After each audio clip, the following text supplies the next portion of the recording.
Hello, in this video I'm gonna show you how to unpack RAR or zip files using app called RAR on your OPPO Reno 7. So in order to do that, we'll need to locate our file that we want to unpack, and mine is located in DCIM camera, and there's a pictures.rar. So now let's open it. We need to enter the password for the archive, and mine is very simple, it's 123. Now press OK, and we have access to 3 of the files. Now in order to unpack them, we'll need to select them like that and press on the arrow pointing up right here. Now you'll be able to change a few settings, and the first one is to choose the destination. So press browse, now guide to anywhere you want to unpack the files, and I will do it in movies. Press OK, and from here you can change a few options also.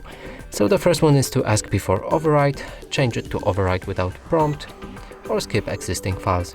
The next section is to keep broken files, do not extract paths, or display extracted files. And if we set up everything, we can press OK, go back, find movies where we extracted them, and there will be 3 pictures right here. And that's it for this video. Hope you like it. Please consider subscribing to our channel, leave a like and a comment below.